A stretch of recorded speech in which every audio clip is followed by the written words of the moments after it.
நான் எங்க அண்ணன் சீமான போல நல்லவர் கிடையாது. யார் சார் இவரு? இவரு தெரியல.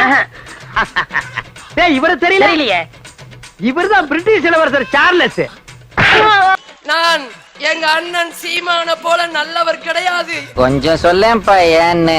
அதெல்லாம் ரகசியம், சொல்றதுக்கு இல்ல. இப்பவும் சொல்ற, அவர் ரொம்ப நல்லவர், துரோகிகளை கூட நேசிக்கிறார். பார்த்தாலே தெரிகிறது. தெரிகிறதா? இப்படியும் ஒரு மனிதன் நேசிக்க முடியும்னு நான் ஆச்சரியப்பட்டதுண்டு. எப்படி சார் நீங்க வாங்க வாங்க, ஏன் பயப்படுறீங்க? வாங்க, நான் அடிக்கல மாட்டேன், வாங்க. நான் எங்க அண்ணன் சீமான போல நல்லவர் கிடையாது. சொம்பு தண்ணியை விட உன் சொல்லு ஜில்லுன்னு இருக்கு செல்லம். அண்ணன் பேசக்கூடாது, மேடை அமைக்க கூடாது. ஓ, பெரிய ராஜராஜ சோழன் அப்படியே கத்தி எடுத்து சண்டை போட்டு சொடக்கட்டின்னு ஜெயிச்சிருவார். வேட்பாளர் மக்களை சந்திக்க கூடாது. நாங்கள் சந்தித்தே தீர்வோம். மாற்றத்திற்கான தொடக்கம் இந்த மண்ணிலே தொடங்கிவிட்டது. சரிடா மயிறு, ஓகேடா மயிறு. வஞ்சகர் வந்தவர், தமிழால் செழித்தார். வாழ்வினில் உயர்ந்த பின் தமிழையே அளித்தார். கொஞ்சம் சொல்லேன்ப்பா ஏன்னு. அதான் சொல்றதுக்கு இல்லன்றல்ல. நம் செயல் ஒழுக்கங்கள் பற்பல அளித்தார். இன்று நாமும் உணர்ந்தோம், அவர் அஞ்சி விழிக்கின்றார். அதுதான் இத்தனை அடக்குமுறைகளும் ஒடுக்குமுறைகளும் நடப்பதற்கு காரணம். இதெல்லாம் யாரா உன்ட்ட கேட்டா? யாரா நீ?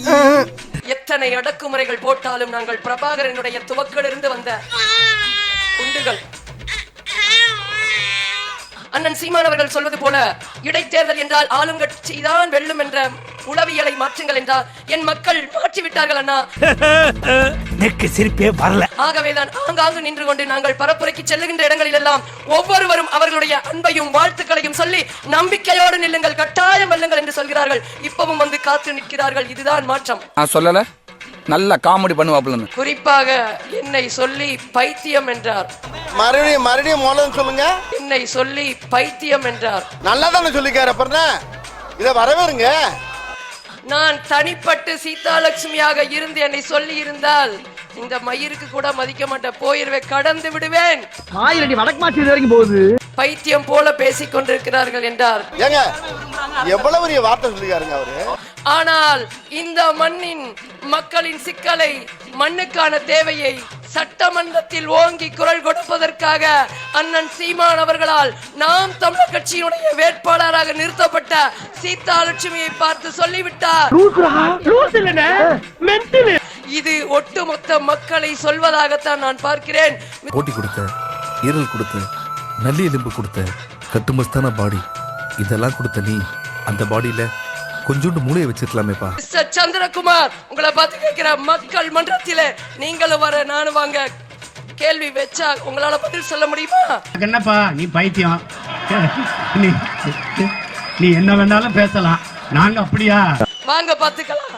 நான் எங்க அண்ணன் சீமான போல நல்லவர் கிடையாது. சரி அண்ணன் பிர்லி இந்த பிரசங்கம் பண்ணாரு. இப்பவும் சொல்ற, அவர் ரொம்ப நல்லவர், துரோகிகளை கூட நேசிக்கிறார். இப்படியும் ஒரு மனிதன் நேசிக்க முடியும்னு நான் ஆச்சரியப்பட்டதுண்டு. நான் அப்படியே ஷாக் ஆயிட்டேன். நான் சந்திரகுமாரை பார்த்து கேட்கிற, கேள்வி வச்சா உங்களால பதில் சொல்ல முடியுமா? பதில் சொல்ல முடியுமா? பதில் சொல்ல முடியுமா? மொத்தத்துல சூப்பர் பிகர். இதுதான் வெங்கட்ராமன் ராமசாமியினுடைய தூக்கி பிடிக்கின்ற வளர்ப்பா. ஆய் வேற முத்துது. இவன் வேற காலையிலேயே வீடியோ பிடிக்க வந்துட்டான். எதுக்கு தான் வரான்னு தெரியல. தூக்கி பிடிக்கிறது இதுதான் உங்களுடைய வளர்ப்பா. அண்ணா என்ன ஊட்டுறா, நான் போய் டீ குடிச்சிட்டு வந்துடுறேன்டா. உன் மூஞ்சி 5 நிமிஷத்துக்கு மேல பார்க்க முடியாதுடா. சொன்னா புரிஞ்சு. என் அன்பு சொந்தங்களை இதை நீங்க புரிஞ்சுக்கணும். என்னைய சீண்டிட்டாங்க. இதான் பெண்ணியத்தை போற்றுகின்ற வளர்ப்பா. அமைச்சர், இதுக்கு என்ன பதில் சொல்ல போகிறீங்க? கேட்கிற பதில் சொல்லுங்க. அத பத்திலாம் நீ பேசாத, ஏன்னா நீ ஒரு வெட்டி முண்டம், வீணா போன தண்டம். ஆனா நான் எப்படி பார்க்கிறேன் தெரியுமா? அவதூறாக நாம் தமிழரை தொட்டவர்கள் கெட்டாங்க. இதுதான் வந்து நடக்க போகுது. நீங்க பார்த்துட்டே இருங்க. உன் மூஞ்சியெல்லாம் நான் கலாச்சிட்டாலும் வாயில நல்லா வருது பாரு. போடி. அன்பு சொந்தங்களின் மக்கள் கிட்ட நான் ஒண்ணு சொன்னேன். என்ன சொன்னேன் தெரியுமா? இந்த ஈரோடு கிழக்கிலே நாம் தமிழர் கட்சியை வெல்ல வைத்தால் தமிழ்நாடு முழுக்க வேலை நடக்கும். ஏன்னா முன்னுதாரணமான தொகுதியாக இந்த தொகுதியை மாற்றி காட்டுவோம்.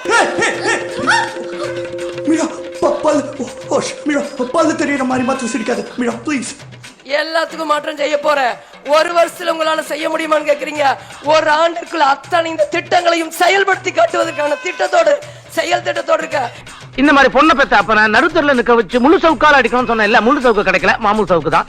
நடுத்தூர்ல நிக்க வச்சு அடிச்சா அசிங்கமா இருக்கும், மானம் போயிடும். அதான் வீட்டுக்குள்ளார கொடுத்துறேன். இந்த அடிச்சு தம்பிகள் சொன்னது போல ஒரு வாக்கு போன தேர்தலை விட அதிகம் வாங்கி விட்டால் கூட இவர்கள் தோற்று விட்டார்கள். தூக்குல தான் தொங்கணும்.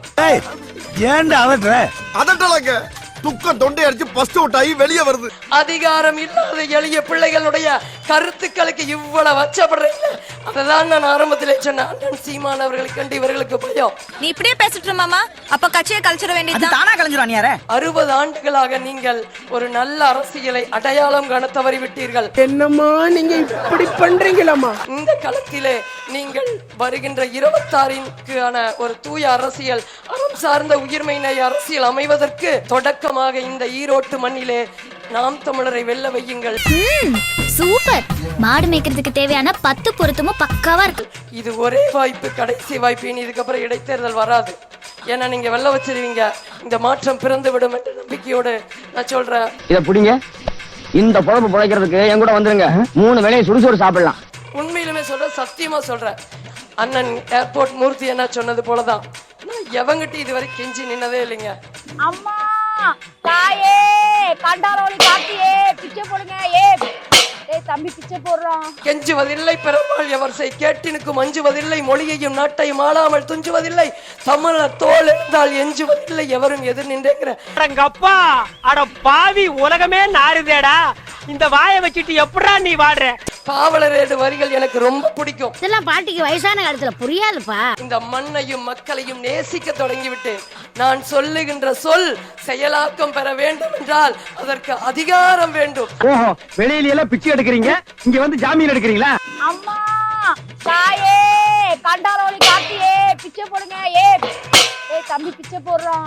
என் மக்களுக்கு நான் செயல்படுத்தி காட்டணும். இப்படியும் ஒரு அரசியல், நாம் தமிழர் அரசியல் இருக்குமா என்பதற்காக ஒரே ஒரு வாய்ப்பாக ஒளி வாங்கி மக்களின் வழியை தாங்கி சட்டமன்றத்தில் ஒலிக்க இருக்கின்ற ஒளி வாங்கிக்கு ஒரே ஒரு முறை வாய்ப்பு கொடுத்து நல்லா மூச்சு முட்டை பேசுனீங்க. எல்லாரும் கை தட்டிட்டு கேவலப்படுத்திட்டு போயிட்டாங்க. அதிகாரம் வலிமையானது, அதை அடைந்து விட்டால் அனைத்தும் எளிமையானது. வாய்ப்பில்லை ராஜா, வாய்ப்பில்லை. நீங்கள் வெல்ல வைக்கணும். நன்றி நாம் தமிழர். ஏண்டா எடுக்கிறது பிச்சை, பேசுறது ஏகத்தாளமா பேசுற. இந்த வீடியோ உங்களுக்கு பிடிச்சிருந்தா கண்டிப்பா லைக் பண்ண மறக்காதீங்க. அப்படியே உங்க நண்பர்களுக்கும் ஷேர் பண்ணுங்க. நீங்க பண்ற ஒவ்வொரு லைக்கும் தான் இந்த வீடியோவை மற்ற நண்பர்களுக்கும் கொண்டு போய் சேர்க்கும். மறக்காம சப்ஸ்கிரைப் பண்ணுங்க. உங்க கருத்துக்களையும் கமெண்ட் பாக்ஸ்ல பதிவு பண்ணுங்க.